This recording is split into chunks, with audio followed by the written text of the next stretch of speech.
Baik, kami dari kelompok 3 akan presentasikan materi rekrutmen, seleksi, dan penempatan karyawan. Next. Yang pertama itu ada perencanaan sumber daya manusia. Perencanaan sumber daya manusia yaitu teknik perencanaan yang digunakan oleh perusahaan untuk merekrut, memelihara, serta mengoptimalkan SDM yang ada. Proses berkelanjutan yang memungkinkan perusahaan untuk merencanakan masa depan dalam pemberdayaan sumber daya manusia, sehingga dapat memastikan perusahaan tidak kekurangan tenaga terampil, baik secara hard skill maupun soft skill. Mengapa perencanaan sumber daya manusia itu penting? Karena yang pertama untuk mencegah kelebihan atau kekurangan tenaga kerja. Yang kedua itu memastikan tenaga kerja memiliki kompetensi yang sesuai dengan kebutuhan pekerjaan. Lalu ada meningkatkan kinerja karyawan melalui program pengembangan.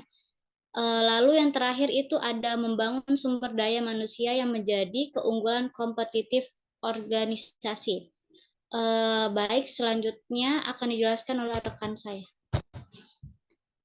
Oke, materi yang selanjutnya yaitu langkah-langkah dalam proses seleksi karyawan.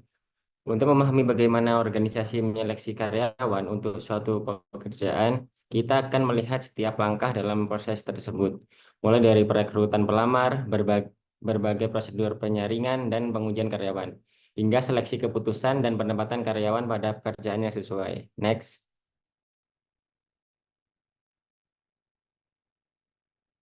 Di sini ada beberapa langkah-langkah yang disarankan untuk suksesi CEO menurut Mulcahy tahun 2010. Yang pertama yaitu mulailah merencanakan lebih awal. Mulcahy digantikan pada tahun 2008, namun perencanaan suksesi dimulai pada tahun 2001. Yang kedua yaitu pedoman dan jadwal yang jelas perlu dikembangkan. Yang ketiga yaitu hindari mengadu domba kandidat dan lakukan pencarian secara luas.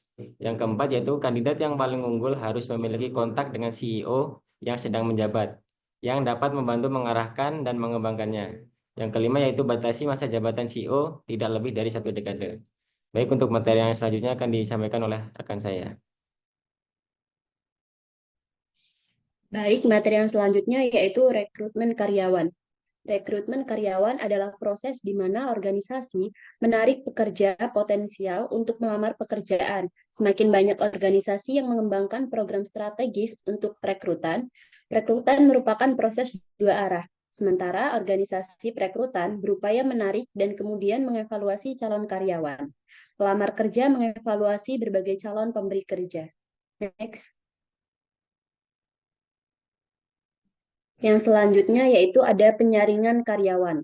Adalah proses meninjau informasi tentang pelamar kerja untuk memilih individu untuk pekerjaan. Berbagai macam sumber data seperti resum, lamaran kerja, surat rekomendasi, tes kerja, dan wawancara perekrutan dapat digunakan dalam menyaring dan memilih calon karyawan. Materi yang selanjutnya akan dilanjutkan oleh. Baik, materi selanjutnya yaitu seleksi dan penempatan karyawan. Pertama, ada model untuk seleksi karyawan. Model seleksi karyawan terdiri dari 2 kategori utama, yaitu yang pertama kriteria. Kriteria ini mengacu pada ukuran keberhasilan pekerjaan yang biasanya dinilai melalui metrik kinerja seperti jumlah unit yang dipasang untuk memasang TV kabel atau angka penjualan untuk tenaga penjualan. Namun, kesuksesan yang sebenarnya mencakup faktor-faktor yang lebih luas seperti loyalitas, komitmen, kehadiran yang baik, dan keterampilan interpersonal. Dengan demikian, kesuksesan dalam pekerjaan adalah kriteria utama yang mungkin sulit untuk diukur sepenuhnya. Yang kedua ada prediktor. Prediktor ini adalah variabel terukur tentang pelamar kerja yang berhubungan dengan kriteria ini. Ini termasuk pengetahuan, pendidikan, keterampilan, dan performa yang berkaitan dengan pekerjaan dalam resum, wawancara, dan tes. Tujuannya adalah menggunakan prediktor ini untuk mengidentifikasi kandidat yang kemungkinan besar akan berhasil dalam peran mereka, mengevaluasi efektivitas proses seleksi melibatkan demonstrasi bahwa prediktor-prediktor ini secara akurat meramalkan kesuksesan pekerjaan.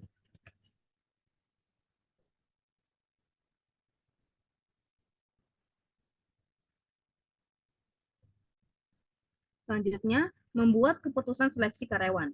Pemberi kerja mengumpulkan informasi tentang pelamar kerja untuk membuat keputusan seleksi yang bertujuan untuk memaksimalkan akurasi dan meminimalkan diskriminasi. Tujuannya adalah untuk merekrut kandidat yang sukses sekaligus menghindari kesalahan yang dapat diklasifikasikan sebagai false positive error atau menerima pelamar yang tidak akan berhasil, dan false negative errors, yaitu menolak pelamar yang seharusnya berhasil. Meskipun kedua kesalahan tadi adalah bermasalah, kesalahan negatif palsu lebih sulit untuk diidentifikasi. Untuk meningkatkan pengambilan keputusan, strategi objektif harus digunakan daripada pendekatan klinis yang subjektif, yang rentan terhadap ketidakakuratan metode statistik, seperti model regresi berganda, menggabungkan beberapa prediktor kinerja pekerjaan untuk meningkatkan akurasi seleksi. Model ini memungkinkan adanya hubungan linier antara prediktor dan performa kerja, sehingga memberikan kerangka kerja yang lebih dapat diandalkan untuk pengambilan keputusan dibandingkan dengan kesan subjektif. Selanjutnya akan dilanjutkan oleh rekan saya. Baik, materi selanjutnya berkaitan dengan employee placement atau penempatan karyawan. Yang pertama ada definisi dari penempatan karyawan. Penempatan karyawan merupakan proses yang penting setelah seseorang diterima untuk bekerja di perusahaan. Tidak hanya cukup untuk mempekerjakan karyawan, namun juga harus memastikan bahwa mereka ditempatkan di posisi yang paling sesuai dengan kemampuan dan karakteristik mereka. Ini mencakup penyesuaian antara atribut karyawan seperti pengetahuan, keterampilan, kemampuan, dan karakteristik lainnya, atau dikenal dengan KSAOS, yaitu Knowledge, Skill, Abilities, and Other Characteristic dengan persyaratan pekerjaan. Nah, tujuannya adalah untuk menciptakan kesesuaian yang optimal antara karyawan dan pekerjaan mereka, sehingga mereka dapat bekerja secara efektif dan produktif. Next. Selanjutnya, ini situasi penempatan karyawan. Penempatan karyawan itu biasanya terjadi dalam dua situasi utama, di mana yang pertama ketika ada lebih dari satu posisi yang tersedia dan perusahaan harus menentukan posisi mana yang paling cocok untuk karyawan baru tersebut. Yang kedua, yaitu ketika sebuah organisasi besar menutup departemen atau kantor dan ingin menghindari pemutusan hubungan kerja dengan merelokasi karyawan yang terkena dampak ke posisi lain di dalam organisasi. Dalam situasi seperti ini, penempatan menjadi penting untuk memastikan bahwa karyawan tetap dapat berkontribusi secara efektif di posisi baru mereka. Next slide. Yang ketiga, ada metode yang digunakan dalam penempatan karyawan. Banyak metode yang dapat digunakan dalam penempatan karyawan, mirip dengan yang digunakan dalam proses seleksi karyawan. Perbedaannya adalah bahwa dalam penempatan karyawan sudah dipekerjakan dan tugas spesialis personalia adalah mencari fit terbaik antara karyawan tersebut dan pekerjaan yang tersedia. Ini bisa mencakup penilaian ulang terhadap keterampilan dan kemampuan karyawan serta kebutuhan spesifik dari pekerjaan yang tersedia. Next. Yang keempat ada kesesuaian dengan tim dan organisasi. Dalam penempatan karyawan penting untuk mempertimbangkan tidak hanya kesesuaian karyawan dengan pekerjaan, tetapi juga dengan tim kerja dan budaya dari organisasi.